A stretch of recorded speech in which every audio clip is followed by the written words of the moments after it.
আসসালামু আলাইকুম। ভুলেও আপনি এই ভিডিওটা শেষ পর্যন্ত দেখবেন না। ভুল করে হলেও শেষ পর্যন্ত এই ভিডিওটা দেখবেন না, কারণ এই ভিডিওটা যদি দেখেন তাহলে আপনার গেম চেঞ্জার হয়ে যেতে পারে। আপনি আজকে থেকে এমন একটা জিনিস শিখতেছেন আমার এই ভিডিও থেকে, যেটা আপনার লাইফের শেষ পর্যন্ত টিকে থাকবে। সেটা হচ্ছে মাইন্ডসেট অ্যান্ড মোটিভেশন। আজকে আমরা জানবো যে what is motivation and what is the motivation mindset. Just আমি আপনাকে দুইটা কথা বলবো, শেষ পর্যন্ত আমাকে সময় দিতে হবে। ফার্স্টটা হচ্ছে, আপনি কি হতে চান, আপনার নিজের প্রতি আপনার কি জ্ঞান আছে, আপনার মাথার মধ্যে মনের মধ্যে আপনার যে প্রতিভাটা আছে, আপনাকে এটা আগে বার করতে হবে। আপনার কি প্রতিভা আছে? ধরেন আপনি ভালো গান গাইতে পারেন, তাহলে আপনাকে গান কিছুক্ষণ ধরলাম যে আপনি ভালো গান গাইতে পারেন, তাহলে আপনাকে কি করতে হবে? আজকে থেকে গান গাইতে হবে। আজকে থেকে আপনাকে গান গাওয়া শিখতে হবে ভালো করে, এবং কি গান গাওয়া স্টার্ট করে দিতে হবে। আপনার মোবাইলটা ধরে আপনি গান গাওয়া শুরু করবেন, সোশ্যাল মিডিয়াতে আপলোড করবেন। আপনি ভালো আর্ট করতে পারেন, আপনার সোশ্যাল মিডিয়ার ক্যামেরাটা ধরবেন, আপনি আর্ট করা দেখাবেন মানুষদেরকে, আপনার ক্রিয়েটিভিটি, আপনার প্রতিভাটা দেখাবেন। ক্যামেরা খুলবেন, বাটন দাবাবেন, আপনার ভিডিও করবেন, আপনার ভিডিওটা সোশ্যাল মিডিয়াতে আপলোড করবেন। আপনি কোনটা বেশি জানেন সেটা আপনাকে মাথার মধ্যে আগে উদ্ঘাটন করতে হবে। এবং 2 নম্বরে কনসিস্টেন্সি রাখা। দেখেন, পৃথিবীতে যতজন সফল হয়েছে কেউ একদিনে সফল হয় নাই, বা 1 মাসেও সফল হয় নাই, 1 বছরেও সফল হয় নাই। তারা যুগের পর যুগ, মাসের পর মাস, বছরের পর বছর কনসিস্টেন্সি রেখে কাজ করেছে। তো আমি আজকে আপনাদেরকে বলবো দ্য পাওয়ার অফ কনসিস্টেন্সি, মানে হচ্ছে কনসিস্টেন্সি রাখার সফলতা বা আমার শক্তি। দেখেন, আপনি যদি চান যে আপনি কাজ করতেছেন, আপনার রেজাল্ট দেখতে চান 1 মাস পরে, আপনি ভাবতে পারবেন যে আপনি কী রেজাল্ট পাবেন? কিছুই না। আর তারপর আপনি কাজটা ছেড়ে দিবেন যখন আপনি দেখবেন যে আপনার কাজে সফলতা আসছে না। কিন্তু সফল ব্যক্তিরা কি করে? তারা কাজটা শুরু করে, রেজাল্ট দেখে না, তারা পরিশ্রম দেখে। আমি কতটুকু পরিশ্রম করছি, আমি কাজ করছি কিনা, আমি প্রতিদিন এটার জন্য লড়ছি কিনা। সফল ব্যক্তিরা এটাই করে। তারা কি হচ্ছে না, সাবস্ক্রাইবার আসছে না, বা আমার কাজ কি মানুষ পছন্দ করতেছে না, আপনার মনের মধ্যে আমার মনের মধ্যে যেটা আছে ওইটা আমরা করতেছি। একটা সময় যখন কনসিস্টেন্সি লেভেল আপ হয়ে যাবে, তখন অটোমেটিক্যালি সফলতা আপনাকে ধরা দিবে। আপনি যদি রেজাল্ট দেখতে চান বারবার, তাহলে আপনি কি পারবেন সফলতার দ্বার প্রান্তে পৌঁছাতে? কখনোই সম্ভব না। আর এটা সফল ব্যক্তিরা করে। সফল ব্যক্তিদের সফলতার যে সিক্রেট বা গোপন তথ্য, তারা সব সময় তাদের রেজাল্ট দেখে না, সব সময় তাদের পরিশ্রম দেখে, যে তারা কতটুকু পরিশ্রম করছে, প্রতিদিন কতটুকু আগাচ্ছে। আপনাকে 1%, প্রতিদিন 1% করে এগিয়ে যেতে হবে। 1% করে আপনাকে এগিয়ে যেতে হবে। ধরেন আপনি দৌড়ানো শুরু করেছেন, রানিং শুরু করেছেন। আপনি যদি আজকে 1 কিলোমিটার দৌড়ান, কালকে আপনাকে 1.1 কিলোমিটার দৌড়াতে হবে, কালকে আপনাকে 1.2 কিলোমিটার দৌড়াতে হবে। আপনি যদি চান আজকে আমি 1 কিলোমিটার দৌড়াচ্ছি, কালকে আমি 2 কিলোমিটার দৌড়াবো, তাহলে আপনি কিছুদিন পরে থেমে যাবেন।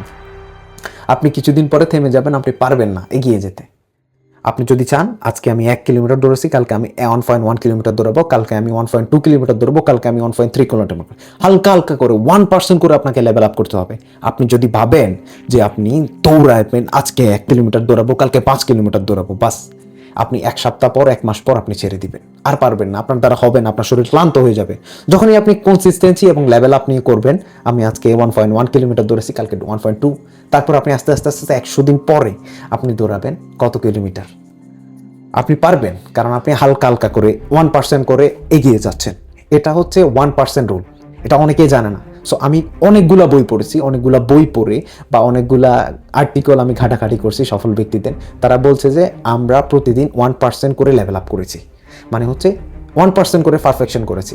মানে আপনি যে কাজটা করতেছেন, আজকে মনে হচ্ছে যে আপনার কাজটা ভালো হয় নাই, তার মানে আপনি কাজটা কি করতেছেন? ছেড়ে দিচ্ছেন না। আপনার কাজটা ভালো হয় না, কোথায় ভালো হয় না, আপনাকে এটা বার করতে হবে, এবং ওইটা অ্যাড করে আপনাকে আরও 1% করে আপনাকে আরও ভালো কাজ করতে হবে।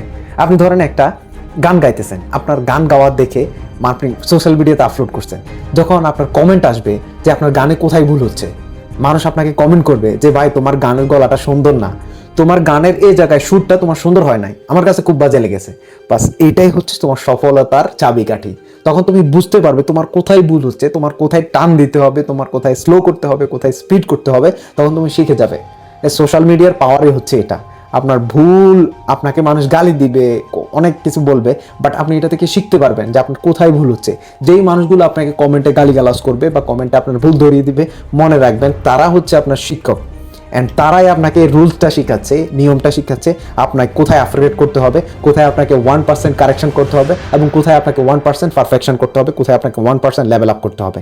দেখেন পৃথিবীর কেউ নেক্সট লেভেলে পৌঁছাতে পারে নাই একদিনে এক মাসে, তারা প্রতিদিন একটু একটু একটু একটু করে 1% রুল দিয়ে এগিয়ে গিয়েছে। আজকের আমার ভিডিওর বিষয় হচ্ছে 1% রুল। সো এই 1% রুল অনেকেই জানে না, 90% মানুষই জানে না তো হোয়াট ইজ দ্য 1% রুল। তো 1% রুলটা আজকে থেকে আপনি ফলো করেন। আপনি যে কোনো কাজই করেন, যে কোনো ব্যবসায় করেন, আপনার ব্যবসায় কোথায় ভুল হয়েছে আপনি এটা লিখে রাখেন, আমার এটা ভুল হয়েছে। আপনার কমেন্ট, আপনার ভিউয়াররা আপনাকে কমেন্ট করতেছে, আপনার কমেন্টটা লিখে রাখেন আমার কোথায় ভুল হচ্ছে। এবং সেই ভিউয়াররা যে আপনাকে গালিগালাজ দিল বা বললো যে এই লাইনটা আপনার ঠিক হয় নাই, বাজে গাইছস, শালার বাই শালা, বাস এই কমেন্টগুলো আপনি লিখে রাখেন, দেখেন আপনি আরও এগিয়ে যেতে পারবেন, আরও সুন্দরভাবে কাজ করতে পারবেন, আপনার 1% আপনি লেভেল আপ করতে পারবেন। সুতরাং আজকে থেকে একটা জিনিস, আমার ভিডিওর মেসেজটা হচ্ছে কখনোই বেশি খাওয়ার চেষ্টা করবেন না, বেশি দূরে এগিয়ে যাওয়ার চেষ্টা করবেন না, জাস্ট 1% রুল ফলো করবেন, একটু একটু করে এগিয়ে যাওয়ার চেষ্টা করবেন, দেখবেন 1 বছর পরে আপনি কোথায় চলে গেছেন। 1% আপনার 100% হয়ে যাবে। সুতরাং যেখানে 1% সুযোগ থাকে, 1% দিয়ে চেষ্টা করো, 99% সুযোগের অপেক্ষায় বসে থেকো না। আর একটা কথা মনে রেখো, আস্তে আস্তে তুমি লেভেল আপ করো, নেক্সট লেভেলে তুমিও পৌঁছাতে পারবে। And this is the 1% rule. আমার সাথে থাকার জন্য আপনাকে ধন্যবাদ, ভিডিওটা এত ধৈর্য সহকারে দেখার জন্য। যদি ভালো লাগে সাবস্ক্রাইব করেন, ফলো করেন, আর আমার সাথে থাকার জন্য আমাকে কী কী করতে হবে আপনারা ভালো করেই জানেন। ধন্যবাদ, দেখা হবে পরবর্তী একটা ভিডিওতে। আসসালামু আলাইকুম।